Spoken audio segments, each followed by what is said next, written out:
What's the deal, y'all? This your man King Eric, the media assassin, coming at y'all with another video. Be sure to subscribe, hit the like button for me.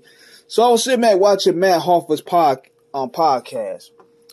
Possibly the best podcast up right now because of its barbershop feel. They touch on topics that a lot of people are afraid of touching on.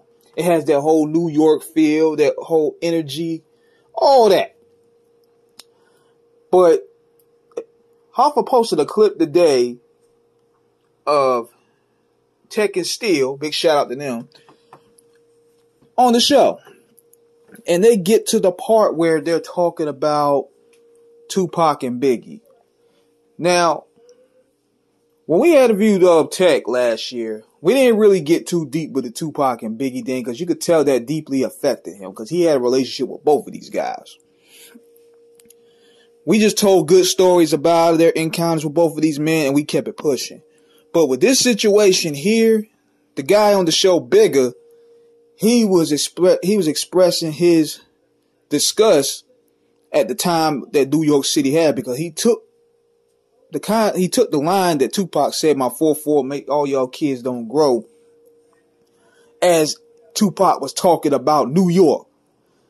When everybody in the room tried to tell him, dog, he won't talking about New York City. He was talking about his enemies in New York City.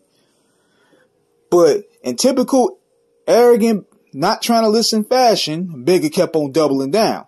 Now, there was a situation during this heated discussion where Steel, he tried to escalate the situation.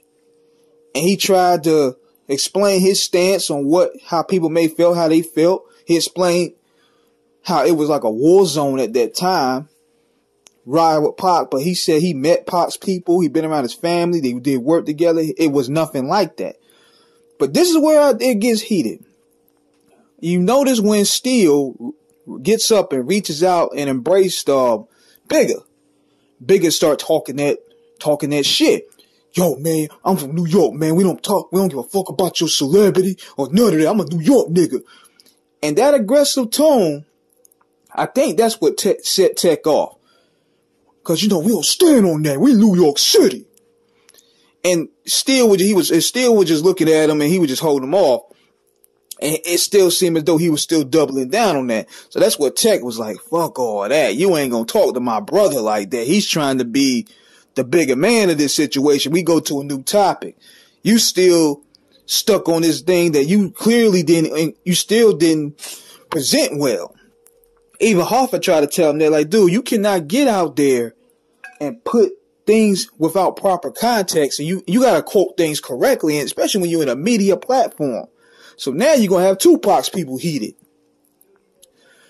So Tech went ahead. He was like, nigga, how you going to tell me about this shit and you weren't even there? You were 17, 18 years old. I knew both of these people. I knew Biggie. I knew Pac. I rolled with both of these guys. That's what he was trying to tell them. And now we're living in the stage where now you got the podcasters trying to tell the participants about themselves. This is weird, isn't it?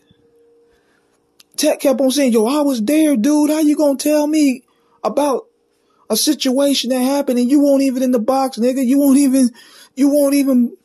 was barely 17. You was 18. I was in there with these guys. But unfortunately, this is the weird type of time that we on. People literally that haven't really, that's like Stephen A. Smiff gonna try to tell LeBron James about himself. Like, dude, or what's his name? Skip Bayless. Like, you guys gotta be commentators. These are people that are in the box. You can't tell people that are in the box about themselves. Instead of just being like, okay, I respect your view, I disagree, we really disagree and move on, the ego comes out and he want to try to he was trying to punk Steel. And Tech wasn't having that. So you can check that clip up. I'm gonna upload a little bit of that clip up here, and I just gave my thoughts about it. So let me know what you guys think in the comments. How do you think Tech handled this correctly? Let me know, holla.